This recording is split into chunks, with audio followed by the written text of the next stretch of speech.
स्नेहा का सपना था कि उसे कोई बहुत ज्यादा समझदार और स्मार्ट पढ़ा लिखा लड़का मिले, लेकिन कहते हैं ना, जो भाग्य में होता है होता वही है। देख, मैं साफ कह रही हूँ, लड़की के बाप के पास भर भर के पैसा है। अरे एक बार लड़की ने तुझे पसंद कर लिया तो समझ के पैसे की तो नदियां भर जाएंगी, लेकिन फिर भी तेरी प्यास नहीं बुझेगी बेटा। अरे माँ, फ्रिज में मैंने 2 बोतल पानी की रखी है, और कैसे प्यास बुझेगी? अरे 5वीं फेल, मैं बात कर रही हूँ पैसों की प्यास की।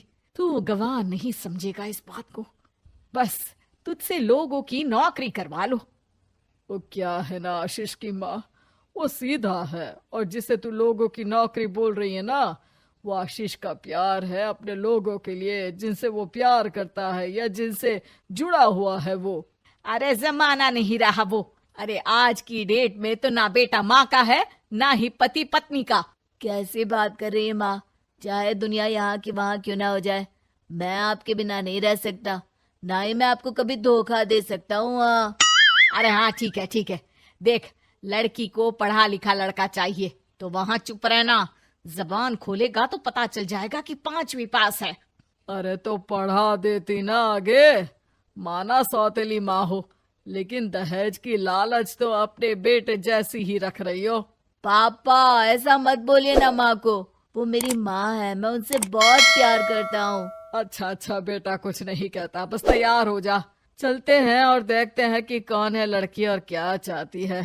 सभी मिलकर लड़की देखने जाते हैं, जहाँ स्नेहा आशीष को देखकर ही इम्प्रेस हो जाती है। वाह, कितना हैंडसम है। काश इससे मेरी शादी हो जाती, लेकिन पता नहीं कितना पढ़ा लिखा है। स्नेहा, लड़का बहुत अच्छा है, बेचारी की माँ दूसरी है, लेकिन देख रही है ना, हीरा भी इतना चमकीला नहीं होगा जितना कि ये। स्नेहा को समझ नहीं आता कि वो क्या करे। वो आशीष से मिलती है, उसकी सादगी, उसकी बातें उसे भा जाती है। मैंने नहीं सोचा था कि इतना पढ़ा लिखा लड़का मुझे मिलेगा। मैं शादी करने के लिए तैयार हूँ। और फिर स्नेहा और आशीष की शादी हो जाती है। शादी के बाद सासू माँ कहती है, अरे बेटा, वो तेरे जेवर मुझे दे दे, मैं संभाल कर रख दूंगी। स्नेहा, जो कि खुद भी एक समझदार लड़की थी, नहीं नहीं, मैं अपने जेवर नहीं दूंगी। उसके लिए तो मैंने पहले ही लॉकर खुलवा लिया था माँ जी। ये मेरी कुछ आर्टिफिशियल ज्वेलरी है, इसे रख लीजिए।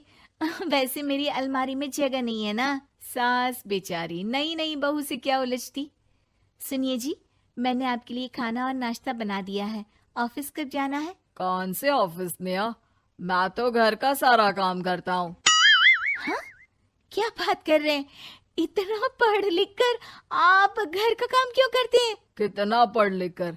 मैंने तो सिर्फ 5वीं तक पढ़ाई की है। तभी वहाँ सास आ जाती है। अरे 5वीं तक भी पढ़ लिया तो समझो मेरी कृपा से, वरना तो जो इसके लक्षण थे ना, क्या बताना। अच्छा आशीष, जरा बाहर जा और भाग कर टूथपेस्ट लेकर आ। सुबह से मंजन नहीं किया। और हाँ, फिर जाकर दुकान की सफाई कर देना। तेरा छोटा भाई दुकान पर जाने को तैयार हो रहा है। स्नेहा ये सब सुनकर हैरान रह जाती है। वो सोचती है कि आखिर उससे क्या गलती हो गई जो उसके साथ ऐसा हुआ। आशीष स्नेहा के पास जाता है। सुनो, तुमको तो मैंने पहली मुलाकात में ही बताया था कि। स्नेहा आशीष की बात ही नहीं सुनना चाहती है। वो जोर से चिल्लाती है, चुप रहो बिल्कुल, गंवार कहीं के।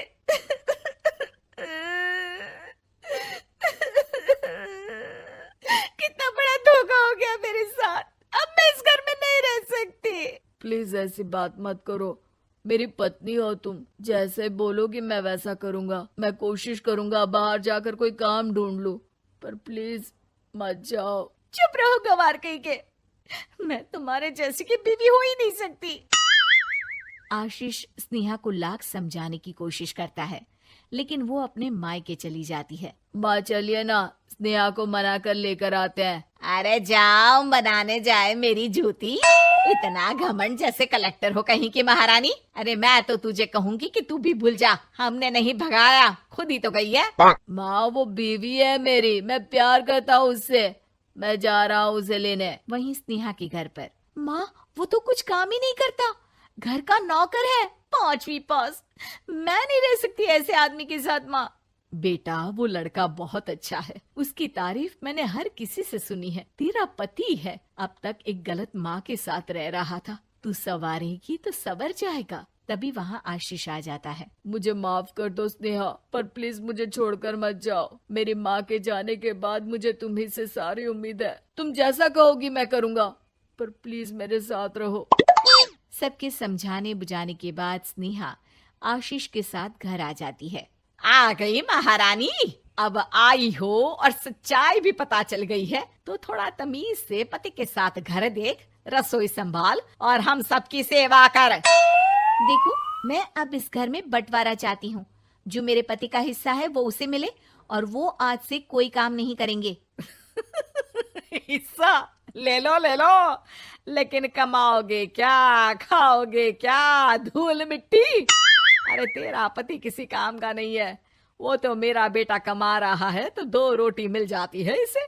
तभी वहाँ स्नेहा के ससुर आ जाते हैं। मैंने एक बंद फैक्ट्री को पहले ही आशीष के नाम कर दिया है और घर के 2 तल्ले में 1 तल्ला ले लो। मैं तो आशीष के पास रहूंगा, वकील थोड़ी देर में आता ही होगा। अरे जाओ जाओ, 2 दिन में भूख से तड़प कर सब वापस आ जाओगे। बढ़िया आई बहू बेटे वाली। फिर क्या था, स्नेहा आशीष के साथ मिलकर बंद फैक्ट्री को खोलती है और मन लगाकर काम करती है।